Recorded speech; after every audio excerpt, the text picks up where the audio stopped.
পঞ্চম শ্রেণীর বিজ্ঞান বই নিয়ে আমি তোমাদের সাথে আলোচনা করছিলাম। তার ধারাবাহিকতায় 23 পৃষ্ঠা পর্যন্ত আলোচনা করেছি। এখন 24 পৃষ্ঠা থেকে আলোচনা করব দ্বিতীয় টপিকটি, সুষম খাদ্য গ্রহণের প্রয়োজনীয়তা। দেহকে সুস্থ সবল ও কর্মক্ষম রাখার জন্য সুষম খাদ্য গ্রহণ করা অপরিহার্য। সুষম খাদ্য বিশেষত শিশুদের শারীরিক বৃদ্ধি ও বিকাশে সহায়তা করে, মস্তিষ্কের সুস্থতা বজায় রাখে। সুষম খাদ্য গ্রহণে শরীরে পুষ্টি চাহিদা সঠিকভাবে পূরণ হয়। এটা খুবই গুরুত্বপূর্ণ। আমাদের সুষম খাদ্য গ্রহণ করা কেন প্রয়োজন? কাজ। সুষম খাদ্য গ্রহণে প্রয়োজনীয়তা শনাক্ত করা, যা করতে হবে। পূর্বের পাঠসমূহের ধারণা এবং অভিজ্ঞতার আলোকে সুষম খাদ্য গ্রহণ করা প্রয়োজনীয়তা লেখ। ক্রমিক নাম্বার, সুষম খাদ্য গ্রহণের প্রয়োজনীয়তা ক, খ এবং গ। তো কতে তোমরা লিখতে পারো চাইলে, দেহের স্বাভাবিক বৃদ্ধি ও বিকাশের জন্য সুষম খাদ্য প্রয়োজন। শরীরে শক্তি উৎপাদন ও কাজ করার ক্ষমতা বজায় রাখতে সুষম খাদ্য দরকার। 3, রোগ প্রতিরোধ ক্ষমতা বৃদ্ধি ও শরীর সুস্থ রাখতে সুষম খাদ্য প্রয়োজন। এই যে 3টা আছে, এই 3টা কোথায় লিখবে? এই 3টা বক্সে লিখবে। সুন্দর করে লিখে ফেলবে যাতে উল্টাপাল্টা না হয়।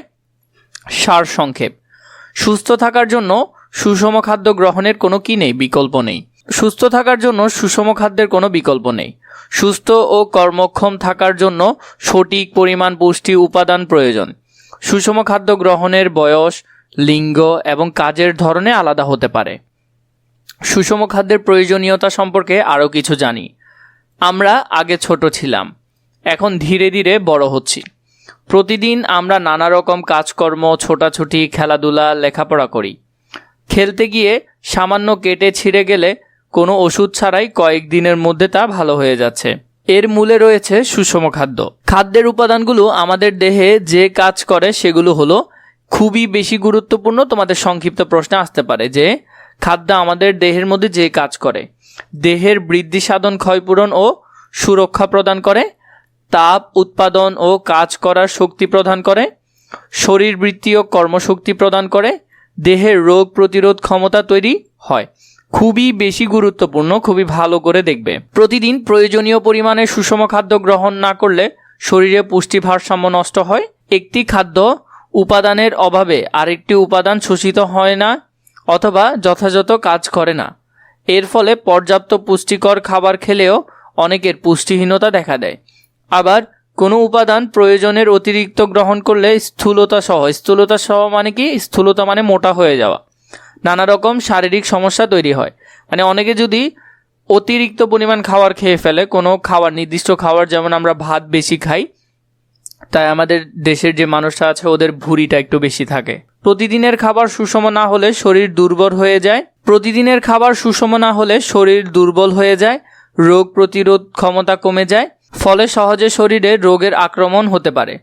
প্রতিদিনের খাদ্য সুষম না হলে শিশুদের স্বাভাবিক বৃদ্ধি ব্যাহত হয়। সঠিক অনুপাতে ও সময় মতো খাদ্য গ্রহণে ভালো ঘুম হয় এবং মানসিক চাপ কমে। খাদ্য নির্বাচনের ক্ষেত্রে বয়স, লিঙ্গ, শারীরিক পরিশ্রমের বিষয়টি বিবেচনা রেখে খাদ্য গ্রহণ করলে শরীর সুস্থ থাকে। 3 আছে সময় মতো খাদ্য গ্রহণের গুরুত্ব। সুস্থ থাকার জন্য শুধু সুষম এবং পুষ্টিকর খাবার খেলেই হবে না, বরং সেগুলো আমরা কখন খাই, কতক্ষণ পর পর খাই, দিনে কতবার খাই সেটাও গুরুত্বপূর্ণ। আমরা অনেকেই খাবার গ্রহণে কোনো নিয়ম মেনে চলি না। যখন মনে হয় তখন অথবা এক এক দিন এক এক সময় খাই, আবার অনেকক্ষণ না খেয়েও থাকি। সময় মতো খাদ্য গ্রহণ করার উপকারিতা কি কি? সময় মতো খাদ্য গ্রহণের গুরুত্ব শনাক্তকরণ, যা করতে হবে। সময় মতো খাদ্য গ্রহণের গুরুত্ব সম্পর্কে সহপাঠীদের সাথে আলোচনা করে নিচের ছকে লেখো। আমাদেরকে এখানে দিয়েছে সময় মতো খাদ্য গ্রহণের গুরুত্ব এবং ক্রমিক নাম্বার ক থেকে উ পর্যন্ত দিয়েছে। আমরা একটু দেখবো এখানে কি কি লিখবো। যেমন কি কি হতে পারে: শরীর সুস্থ ও কর্মক্ষম থাকে। 2 লিখতে পারো হজম শক্তি ভালো থাকে। 3 লিখতে পারো শরীরে প্রয়োজনীয় পুষ্টি সঠিকভাবে পাওয়া যায়। 4 লিখতে পারো রোগে আক্রান্ত হওয়ার ঝুঁকি কমে। 5 লিখতে পারো দৈনন্দিন কাজ ও পড়াশোনায় মনোযোগ বাড়ে। এটা খুবই গুরুত্বপূর্ণ। সুন্দর করে এখানে কোথায় বক্সে লিখে নিবে, প্রতিটা ধাপে আলাদা আলাদা করে লিখে নিবে। সার সংক্ষেপে কি বলেছে? সুস্থ থাকতে সুষম ও পুষ্টিকর খাদ্যের পাশাপাশি সঠিক সময় খাদ্য গ্রহণ করাও অত্যন্ত গুরুত্বপূর্ণ। বিদ্যালয়ে যেমন নির্দিষ্ট সময়সূচি থাকে, তেমনি খাদ্য গ্রহণেও নির্দিষ্ট সময় রয়েছে। নির্দিষ্ট সময়সূচি মেনে খাদ্য গ্রহণ করলে শরীর সুস্থ থাকে। সময় মতো খাদ্য গ্রহণের গুরুত্ব সম্পর্কে আরও কিছু জানি। আমাদের শরীরে খাদ্য পরিপাকের জন্য নানান ধরনের উপাদান কাজ করে। গবেষণায় প্রমাণিত হয়েছে অপরিমিত এবং বিশৃঙ্খল খাদ্যাভ্যাস বিভিন্ন ধরনের স্বাস্থ্য ঝুঁকি বাড়ায়। সময় মতো খাবার গ্রহণ না করলে পাকস্থলীতে আলসার বা ক্ষত কি হতে পারে, তোমার পাকস্থলীতে ক্ষত হতে পারে। আমাদের মধ্যে অনেকেই যারা আছে যারা অনেকক্ষণ ধরে খাবার খায় না বা খালি পেটে থাকতে পছন্দ করে, ওদের কিন্তু আলসার বা যে পাকস্থলী যেখানে খাদ্য হজম হয় সেটাতে ক্ষত তৈরি হতে পারে। বদহজম, ওজন হ্রাস বা বৃদ্ধি ইত্যাদি সমস্যা দেখা দেয়। এছাড়াও রোগ প্রতিরোধ ক্ষমতা কমে যায়, শরীর দুর্বল হয়ে পড়ে। সঠিক সময়ে খাবার খেলে কি হয়, শরীর সুস্থ ও কর্মক্ষম থাকে, মস্তিষ্কের কার্যক্ষমতা বৃদ্ধি পায়, শিশুর শারীরিক ও মানসিক বিকাশ সঠিকভাবে হয়। প্রতিদিন সকাল 8টার মধ্যে সকালের খাবার খেয়ে নেওয়া ভালো। দুপুরের খাবার গ্রহণের ঠিক সময় বেলা 12টা থেকে 1টা। সকালের নাস্তা মোটামুটি পেট ভরে খেলে দুপুরের খাবার মাঝারি পরিমাণ খাওয়া উচিত।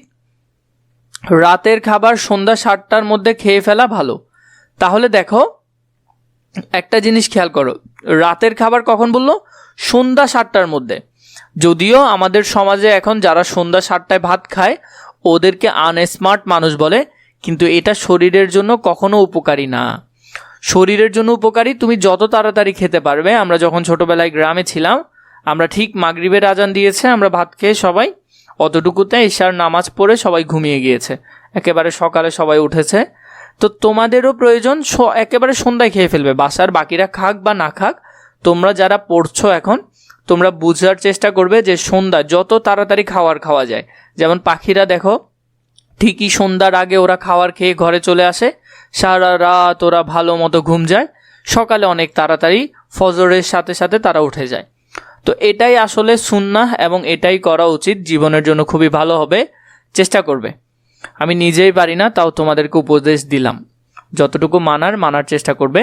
দেরিতে রাতের খাবার গ্রহণ করলে স্থূলতা বা মোটা হয়ে যাওয়ার সম্ভাবনা বৃদ্ধি পায়। তা আমরা দেরিতে খেলে অনেকেই মোটা হয়ে যায়, যেমন বেশি রাতে খাবার খেলে তোমার শরীরের ওজন বেড়ে যাবে। কোনো কারণে এই সময়ের মধ্যে খাওয়া সম্ভব না হলে অন্তত ঘুমানোর ঘন্টা 3 মিনিমাম ঘুম যাওয়ার 3 ঘন্টা আগে খাবার খাবে। কয় ঘন্টা? 3 ঘন্টা। না হলে তোমার পেটে বিভিন্ন ধরনের সমস্যা দেখা দিবে।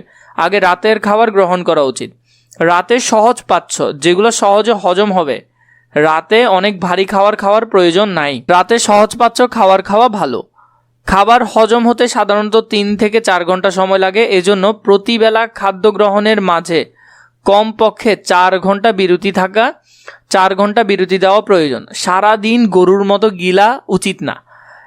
মিনিমাম একবার খাবার খেলে ভারী খাবার মানে একেবারে পেট ভরে খেয়েছো বা মোটামুটি চেষ্টা করবে যে আধ পেটা খাওয়ার জন্য, একেবারে গলা পর্যন্ত খাওয়া, এগুলো অভ্যাসগুলো ভালো না। আধ পেটা যদি খাও তাহলে এতে হজম ভালো হবে, পরিপাকতন্ত্র সুস্থ থাকবে ও কর্মক্ষম থাকে এবং অতিরিক্ত মোটা হওয়ার সম্ভাবনা কমে যায়। নিয়মিত ও অনিয়মিত খাদ্য গ্রহণের প্রভাব। নিয়মিত ও অনিয়মিত কাজের তুলনামূলক বিশ্লেষণ যা করতে হবে। 1. সহপাঠীদের সাথে নিয়মিত ও অনিয়মিত খাদ্য গ্রহণের প্রভাব নিয়ে আলোচনা করি। 2. আলোচনা শেষে তুলনামূলক বিশ্লেষণ করে নিচের ছকটি পূরণ করি। নিয়মিত খাদ্য গ্রহণের প্রভাব, অনিয়মিত খাদ্য গ্রহণের প্রভাব। নিয়মিত হলে কি হয়? শরীর সুস্থ থাকে, কার্যক্ষম বা কর্মক্ষম থাকে এবং শরীর কর্মক্ষম হ্রাস পায়। তো আমরা যদি 4টা পূরণ করি, নিয়মিত যদি তুমি খাদ্য খাও তাহলে শরীর সুস্থ ও কর্মক্ষম থাকবে, হজম শক্তি তোমার ভালো থাকবে, শরীর বৃদ্ধি ও বিকাশ সঠিকভাবে হবে, রোগ প্রতিরোধ ক্ষমতা বৃদ্ধি পাবে। অনিয়মিত যদি তুমি খাবার খাও, শরীরের কর্মক্ষমতা হ্রাস পাবে, হজমের সমস্যা দেখা দিবে, শরীর দুর্বল হয়ে পড়ে, রোগ আক্রান্ত হওয়ার ঝুঁকি বাড়ে। তো এখান থেকে এই উত্তরগুলো সুন্দর করে নিয়ে কোথায় লিখে ফেলবে? এখানে বক্সে লিখে ফেলবে।